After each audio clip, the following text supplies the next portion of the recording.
Hello বন্ধুরা, আজকে আমি তোমাদের শোনাবো একটা ছেলে গ্রামের কাহিনী। একটা ছেলে গ্রামে থাকতো।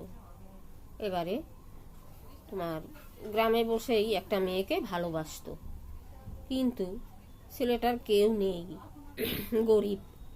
এই জন্য ছেলেটাকে ছেড়ে মেয়েটা চলে গেল। ছেলেটা খুব ভেঙে পড়ল। ভেঙে পড়তে ও চিন্তা করলো, আমার তো বাবা মা কেউই নেই, ছিল একটা গার্লফ্রেন্ড, সেও আমাকে ছেড়ে চলে গেল, তাহলে আমি এর থেকে কি করব? আমিও এই গ্রাম ছেড়ে চলে যাব। ও এই মনে মনে ভেবে ও গ্রাম ছেড়ে শহরে চলে এলো। শহরে চলে আসতে একদিন একটা গাছের তলায় বসেছিল। এক ভদ্রলোক ওকে বসে থেকে ওখানে বসে বসে ও কাঁদছিল। ভদ্রলোক দেখতে পেয়ে ওকে বলল যে, বাবা তুমি এখানে বসে বসে কাঁদছো কেন? ও তাড়াতাড়ি করে উঠে চোখ মুছলো। চোখ মুঠে উঠে বলল কি, না কিছু না তো। বলে, তোমার কি হয়েছে? বলে, আমার একটু মনটা খারাপ, আমার বাবা মা কেউই নেই। বলে, তুমি কোথা থেকে এসছো? বলে, আমি গ্রাম থেকে এসেছি। যথারীতি বেচারির সঙ্গে লোকটা চলে গেল।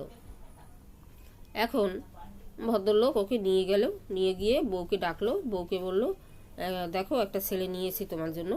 বলছে, কাজের ছেলে? বলে, হ্যাঁ। ওদের অবস্থা খুব ভালো। এখন ছেলেটাকে কাজে লাগিয়ে দিল। ছেলেটা রীতিমতো কাজ করতে লাগলো। কাজ করার পরে এখন ছেলেটার এই ভদ্রলোকের একটা মেয়ে ছিল। মেয়েটা বেশ বড় সুন্দরী দেখতে। এখন মেয়েটা ছেলেটাকে দেখে এক নজর দেখেই ওকে ভালোবেসে ফেলেছে। ভালোবাসে পারলার পরে এখন ছেলেটাকেও বলেছে যে, তোমাকে আমি ভালোবাসি।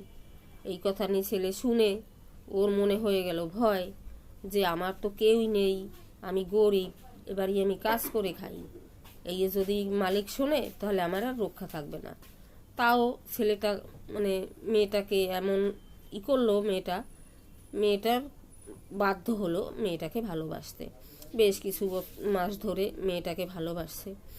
এখন একদিন ওর বাবার চোখে পড়ে গেছে যে ওরা কাঁধে কাঁধ মিলিয়ে চলছে, হাতে হাত ধরে চলছে। ওর বাবা দেখে এবারে এই নিয়ে ওকে বলল।